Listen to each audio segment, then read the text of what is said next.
আমার বিয়ে হয়েছিল আজ থেকে 13 বছর আগে। পরিবারের পছন্দে আমার বিয়েটা হয়েছিল। বিয়ের ঠিক পরের দিন থেকেই জানতে পারি আমার হাজবেন্ডের সাথে একজনের বিয়ের কথা হয়েছিল, কিন্তু বিয়েটা কোনো একটা ছোট্ট কারণে হয়নি। আস্তে আস্তে দেখি মেয়েটা ওকে প্রতিদিন কল মেসেজ দিচ্ছে। তখন বুঝতে পারি ওদের মধ্যে প্রেমও ছিল। আমি ওকে জিজ্ঞাসা করায় সে বলে যে মেয়েটাকে সে বলেছে যে ওর বিয়ে হয়েছে, কিন্তু বিয়ে 7 মাস পর্যন্ত এরকম কল মেসেজ দেখে আমি নিজেই নাম্বার লুকিয়ে নিয়ে ভদ্র ভাষায় জানিয়ে দিই যেন আর বিরক্ত না করে। বিশ্বাস করে মেয়েটার যোগাযোগ করেনি। আমি ব্যাপারটা মেনে নিয়ে চলতে থাকি, কিন্তু খেয়াল করে দেখি হাজবেন্ড আমার সাথে রোমান্টিক না। আমার প্রতি তার বরাবরই ফিলিংস কম। বিয়ের পর থেকে আমি নিজ থেকে যদি না বলতাম তাহলে সে কখনো আমাকে বাইরে ঘুরতে নিয়ে যেত না। এই 12 বছরে সে শুধু একবার আমায় কক্সবাজারে নিয়ে গিয়েছে। ভরণ পোষণ কিছুই দিত না, কারণ আমি জব করতাম। তার একটা অভ্যাস ছিল, কোনো কারণ ছাড়াই মাঝে মাঝে কথা বলা বন্ধ করে দিত। আর তার সাথে তার দুর্ব্যবহার তো আছেই। যাই হোক, এই অসহ্য যন্ত্রণা সহ্য করি আমি তার সাথে ছিলাম, কারণ বিয়ের 1 বছরের মধ্যে আমাদের একটা বেবি হয়। যাই হোক, সব কাহিনী বলতে গেলে একটা বিশাল বই লেখা যাবে, যার প্রতিটা পাতায় শুধু আমাকে দেওয়া অসহ্য রকম মানসিক যন্ত্রণা, অবহেলা আর বুক ছেঁড়া আত্মচিৎকার ছাড়া আর কিছুই পাবেন না। আমি এখন জব করি না, আর আমাদের এখন 2টা বেবি। ঠিক 2 বছর আগে ঘটনাক্রমে ওর ফেসবুক মেসেঞ্জারে তার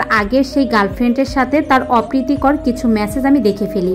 মেয়েটা পরদিন তার আগের দিনে সেই কনভারসেশনের জন্য অনুতপ্ত বোধ করলেও আমার স্বামী খুব স্বাভাবিকভাবে নেয়। আমি তাদের এই সব কথাবার্তা সহ্য করতে না পেরে মেয়েটাকে কল দিই। মেয়েটা আমার কাছে মাপ চায় এবং বলে আমার হাজবেন্ডই সবসময় তাকে নক করে। আর লাস্ট 2 বছর ধরে তাদের যোগাযোগ হচ্ছে না, তাও আমার বাবা মা মারা যাবার সময় থেকে। আমি খুব ভেঙে পড়ি। মেয়েটা আমাকে জানায় আমার হাজবেন্ড তাকে পাগলের মতো ভালোবাসে এবং মেয়েটা যোগাযোগ করতে না চাইলেও আমার হাজবেন্ড মাঝে মাঝেই তাকে নক করে। এরকম হাজারো কথা, হাজারো উদাহরণ। আমার হাজবেন্ডকে জিজ্ঞাসা করে, সে উল্টো আমাকে জেরা করে যে আমি কেন স্পাইগিরি করছি। তার যা খুশি তাই করবে। সে কাউকে মানে না, তার বাবা মাকেও না। আরো বলে পোষালে থাকো, না হলে যেখানে ভালো লাগে চলে যাও। আমি সেই দিন খুব ভালো মতো বুঝতে পেরেছি যাকে 10 বছরের মন থেকে সরাতে পারিনি সেখানে আমি জায়গা কিভাবে পাবো। লাস্ট 7 বছর থেকে সে বিছানা আলাদা করেছে, কারণ তার নাকি ঘুম হয় না। সকালে অফিস করতে হয়, না ঘুমালে তার প্রেশার বেড়ে যায়। তার পরিচিত সবাই নাকি আলাদা ঘুমায়। আমার বাবা নেই, আমি এখন জব করি না। তার উপর আমার ছোট ছোট 2টা বাচ্চা। শ্বশুর বাড়িতে জানিয়েছি, বাবার বাড়িতে জানিয়েছি। সবাই শুধু বলে মানিয়ে চলতে বাচ্চাদের জন্য। আমার খুব কাছের বন্ধু যারা আমার ব্যাপারে জানে, তারা আমার এই কঠিন অবস্থা দেখে বলে আমি নাকি পরকিয়া করলেও আমার দোষ হবে না, কিন্তু আমার পারিবারিক শিক্ষা আমাকে তা শিখায় না। আর এভাবেই এত মানসিক অত্যাচারের ভেতর দিয়ে আমি 12টা বছর কাটিয়ে দিয়েছি।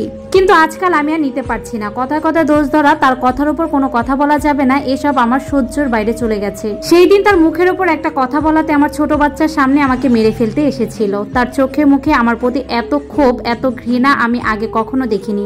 আমি সেই দিন শুধু অবাক হয়ে তাকিয়েছিলাম তার দিকে। কথা বলার শক্তি আমি হারিয়ে ফেলি।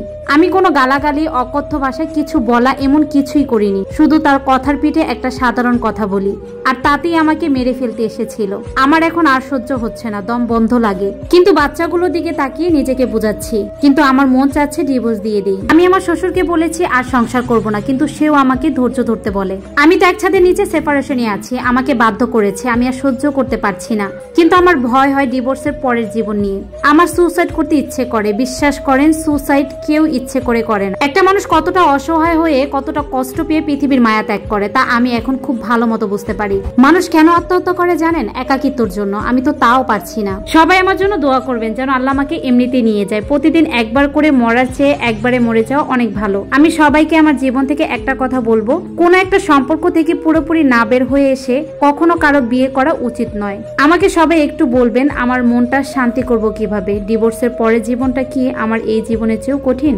তো আপনারা ডিসিশন দিবেন। আর এটা ছিল একটি আপুর জীবনের গল্প, যেটার সাথে আমার বাস্তব জীবনের কোনো মিল নেই। তো সবাই অনেক বেশি ভালো থাকবেন, সুস্থ থাকবেন। আল্লাহ হাফেজ।